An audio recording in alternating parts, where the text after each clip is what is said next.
La vérité, c'est que ta croissance agit comme un miroir, et c'est un miroir particulièrement cruel lorsque la croissance est financière. Elle montre à certaines personnes ce qu'elles refusent d'affronter en elles-mêmes, la stagnation, la peur de prendre des risques et surtout l'acceptation tacite de la misère ou de la médiocrité financière.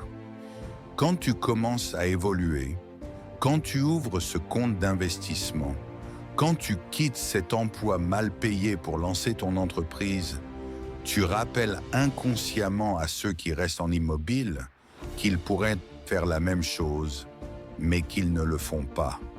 Ce n'est pas toi le problème. C'est ce que ton évolution financière réveille chez eux, la culpabilité de leur propre inaction. Ils ne te retiennent pas par haine, mais par peur. La peur que ta lumière expose l'obscurité de leurs propres choix limitants. C'est l'essence du syndrome du crabe appliqué à l'abondance. Quand un crabe essaie de sortir du seau, les autres le tirent vers le bas, non pas pour le punir, mais pour ne pas rester seul dans le confinement. Dans le contexte financier, cette peur est amplifiée. Ton entourage ne te retient pas avec des chaînes visibles.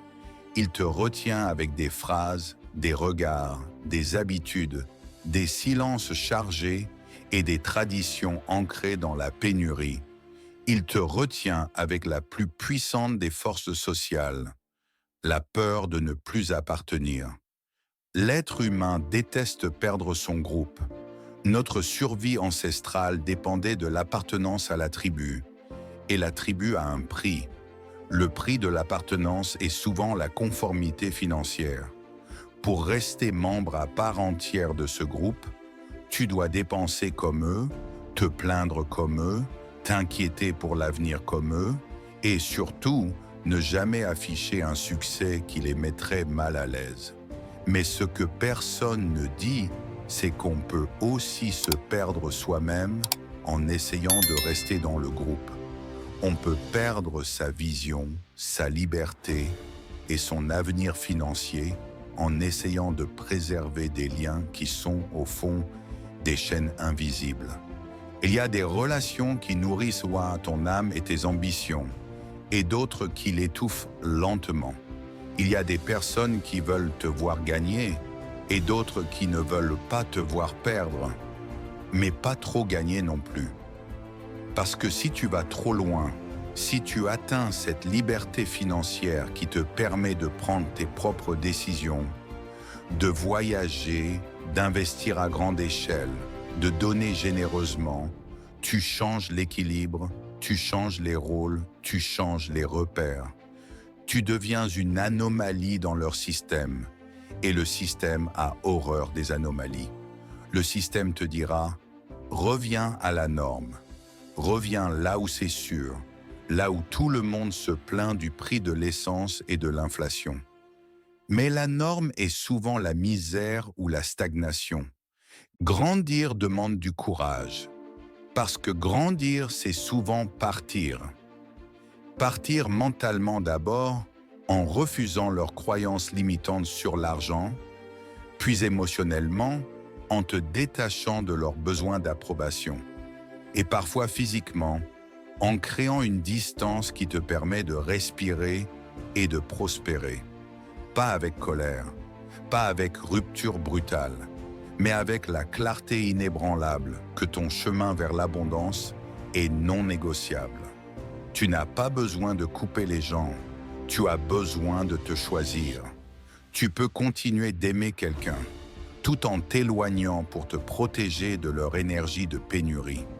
Tu peux respecter des gens sans suivre leur vision du monde, surtout celle qui conduit à la dette et à l'anxiété financière. Tu peux être là pour eux, sans t'abandonner à leur niveau de vie ou de pensée. La paix ne se trouve pas dans le confort des liens. La paix se trouve dans la vérité de ton chemin financier. Et si tu marches assez loin, avec assez de résolution et de clarté, tu finiras par trouver d'autres personnes des gens qui parlent ton langage d'investissement, de valeur et de création. Des gens qui rêvent comme toi, qui ne sont pas menacés par ta lumière. Des gens qui célèbrent ta réussite car elle est la preuve que la leur est également possible.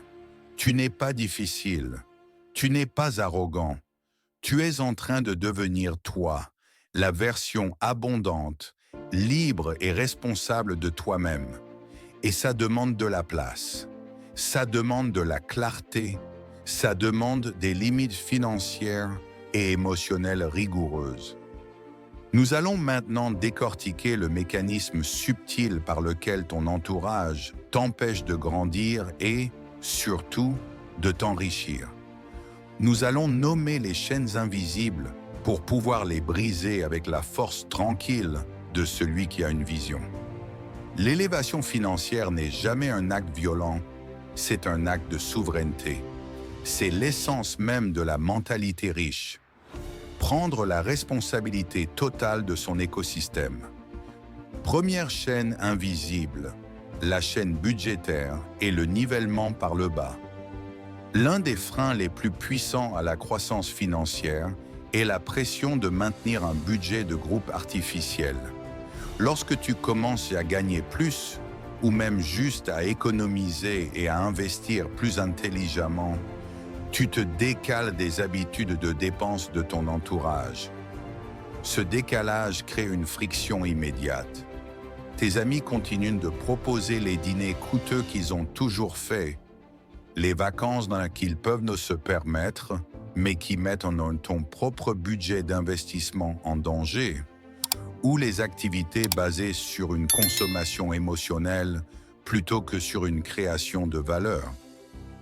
La pression de la dépense se manifeste par des phrases simples. « Allez, pour une fois, tu as bien mérité ça. L'argent, c'est fait pour être dépensé, non? Si tu refuses, on te reproche d'être radin, obsédé par le travail ou ennuyeux. » Cette pression n'est pas une incitation à la joie, c'est une pression à la conformité budgétaire. Si tu maintiens leurs habitudes de dépenses, même si tu en as les moyens, tu maintiens leur justification de ne pas avoir à changer.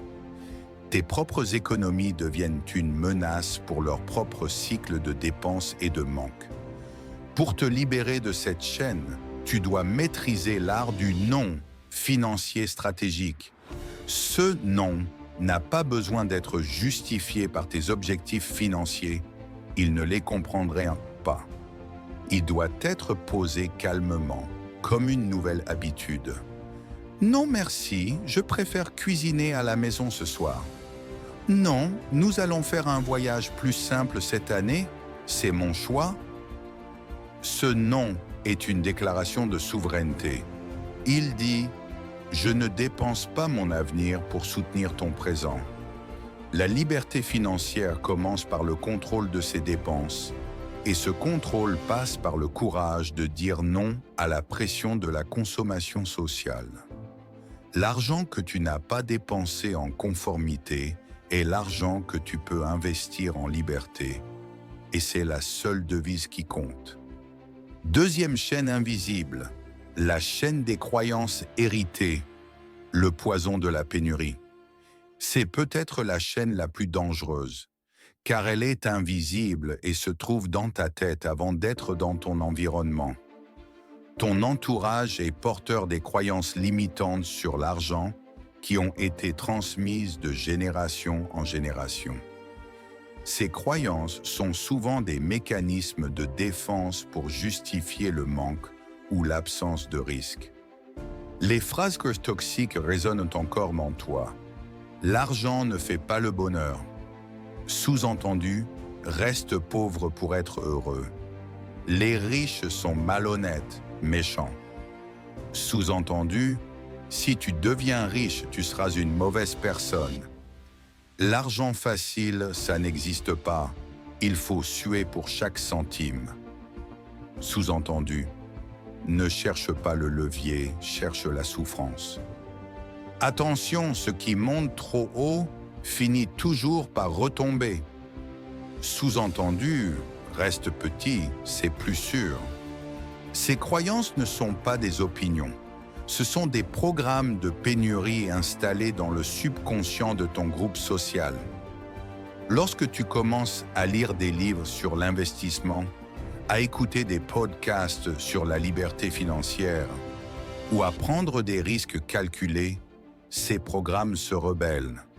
Ton entourage te rappellera ces dogmes.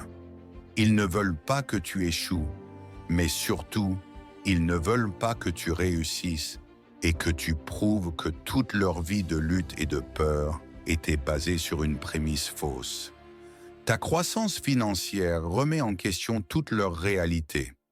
Pour te libérer de cette chaîne, tu dois entreprendre le travail intérieur le plus difficile, la déconstruction totale de tes croyances financières héritées.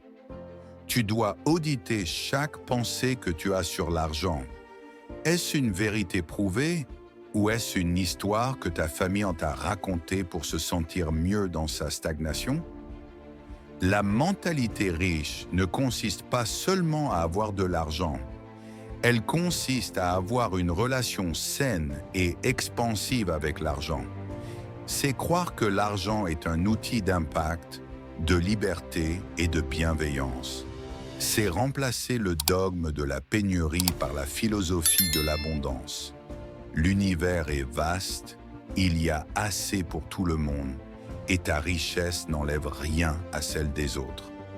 Tu dois devenir le gardien de ton propre esprit, empêchant ces idées toxiques d'entrer et d'y prendre racine. Troisième chaîne invisible, la chaîne de la dette émotionnelle et de l'obligation de sauver. Lorsque tu réussis financièrement, un nouveau piège s'ouvre, l'obligation implicite de sauver ton entourage. On t'a peut-être aimé et soutenu quand tu étais au même niveau, mais une fois que tu as franchi le seuil de l'abondance, le script change. Tu deviens le filet de sécurité de ta famille, le banquier de tes amis. Les demandes arrivent, un prêt pour une voiture, une aide pour un loyer, le financement d'un projet risqué. Si tu dis non, tu es égoïste. Si tu dis oui, tu risques non seulement ton capital, mais tu entretiens leur propre irresponsabilité ou leur stagnation. C'est un dilemme émotionnel terrible, car tu risques de perdre le lien que tu chéris en protégeant ta liberté. C'est là que l'analogie de Nelson Mandela prend tout son sens. La libération n'est pas un acte de vengeance ou de destruction, mais un acte de vision à long terme. Mandela n'a pas détruit ses geôliers. Il a libéré sa propre capacité à construire un avenir meilleur.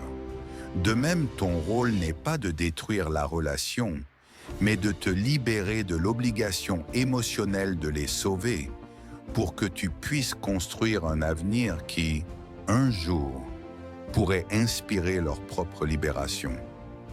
Le sauvetage financier immédiat est souvent une béquille qui empêche la personne de marcher seule. Pour te libérer de cette dette émotionnelle, tu dois établir des règles d'or financières non négociables. Règle 1. Ne prête jamais ce que tu n'es pas prêt à donner. Si tu prêtes, considère l'argent comme perdu. C'est un test de la relation. Règle 2. Offre des outils, pas des solutions. Au lieu de payer une dette, offre de payer une formation, un cours, un mentorat. Aide-les à développer leur propre capacité à gagner de l'argent, pas à prolonger leur dépendance. Règle 3. Laisse le non être complet. Lorsque tu dis non à une demande de prêt, ne le justifie pas par ta situation financière personnelle, cela ne fait qu'ouvrir la négociation. Dis « Mon argent d'investissement a un rôle et je ne peux pas le détourner. » C'est un principe, pas une opinion. Ta richesse ne sert pas à soutenir la stagnation de ton passé. Elle sert à financer la vision de ton avenir. En protégeant tes finances des demandes de sauvetage, Tu protèges ta capacité à avoir un impact réel et systémique plus tard. Quatrième chaîne invisible, la solitude constructive et le prix de la clarté. Le chemin vers la vraie richesse est, par nature, solitaire au début. Pourquoi? Parce que 95% de la population s'aligne sur la facilité, sur la consommation et sur la mentalité de pénurie. Les 5% qui choisissent la discipline, l'investissement à long terme et la vision sont souvent seuls, non pas par choix, mais par nécessité. C'est là que la peur de la solitude frappe le plus fort. L'humain est câblé pour le confort du groupe. La solitude constructive, c'est ce moment où tu te retires volontairement pour te concentrer sur l'acquisition de connaissances, la construction de ton capital et le développement de ton identité financière. Ton entourage verra cela comme de l'isolement, de l'arrogance. Ils diront « il a changé, il ne sort plus ». Ce que tu dois comprendre, c'est que la solitude temporaire est le prix d'entrée pour la liberté permanente. C'est le moment où tu deviens l'architecte de ton propre écosystème. Tu ne peux pas construire de nouveaux systèmes, de nouvelles habitudes d'investissement, de nouvelles sources de revenus, si ton énergie est constamment drainée par les vieilles habitudes, les drames émotionnels et les cycles de consommation de ton entourage. La clarté, la vision et la discipline sont les fruits de la solitude intentionnelle. Le chemin de l'élévation est le chemin du détachement.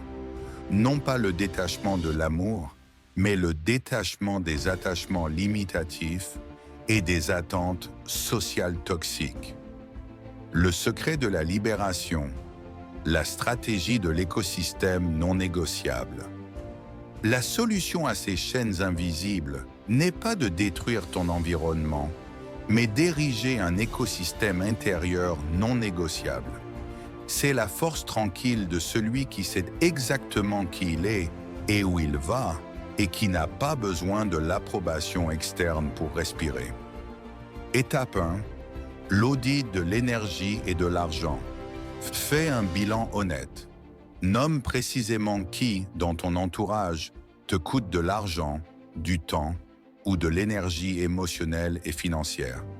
Nomme les habitudes de groupe qui te coûtent le plus, ex, dîner qui pourrait être investi, week-end qui casse ton cycle de discipline. Identifie le coût réel de la conformité. Ce n'est pas seulement le prix du dîner, c'est le coût en termes d'opportunités d'investissement manquées. Étape 2. L'élévation silencieuse. Tu n'as pas besoin d'annoncer tes succès ou tes changements à la fanfare. Le succès est plus puissant lorsqu'il est démontré, pas déclaré. Investis en silence. Développe tes compétences en silence. Crée ta richesse en silence. Quand le changement sera visible, par tes actions, ta sérénité, ta capacité à aider sans te ruiner, l'entourage qui t'aime vraiment s'adaptera. L'entourage qui te retient se retirera de lui-même. C'est le tri naturel. Étape 3. Le nouveau code d'honneur financier. Crée et applique un nouveau code d'honneur pour l'argent. Ce code est « Mon temps est consacré à la création de valeur et n'est pas gratuit. Mes ressources financières y sont allouées à ma vision à long terme et ne sont pas une tirelire de secours. Je respecte l'autonomie de chacun en ne les sauvant pas, mais en les inspirant par mon exemple. Je n'accepte pas les conversations basées sur la pénurie ou la plainte. Si la conversation glisse vers le drame ou le « c'est la faute des autres », tu changes poliment de sujet. Si cela ne fonctionne pas, tu changes d'environnement. Étape 4. La recherche active du nouvel écosystème. L'espace que tu as créé doit être comblé. Tu ne peux pas atteindre l'abondance en étant entouré de personnes qui vibrent à la fréquence de la pénurie. Tu dois activement chercher des mentors, des groupes d'investisseurs, des amis qui parlent de vision, de croissance et de responsabilité. Ils sont là. Ils ne font pas de bruit sur les réseaux sociaux. Ils travaillent, ils lisent, ils construisent. Ils valorisent ton temps. Le chemin vers la richesse est un chemin de libération. Non seulement des dettes externes, mais des chaînes internes que ton environnement t'a inconsciemment transmises. C'est un chemin qui demande la force tranquille de celui qui a été libéré de la peur du jugement. Comme Mandela, tu dois te souvenir de ta vision même dans l'isolement. Tu n'es pas difficile. Tu es en train de te libérer et c'est le cadeau le plus précieux que tu puisses t'offrir. Car ta liberté n'est pas seulement personnelle, elle est un plan pour la prochaine génération. Ne trahis pas ta vision pour le confort d'un groupe qui stagne. Choisis l'élévation. Abonne-toi si tu veux apprendre à te choisir davantage, à bâtir ton écosystème et à protéger ta liberté financière comme un bien sacré. Et toi, qui dois-tu commencer à aimer à distance pour te permettre de grandir? Dis-le-moi en commentaire.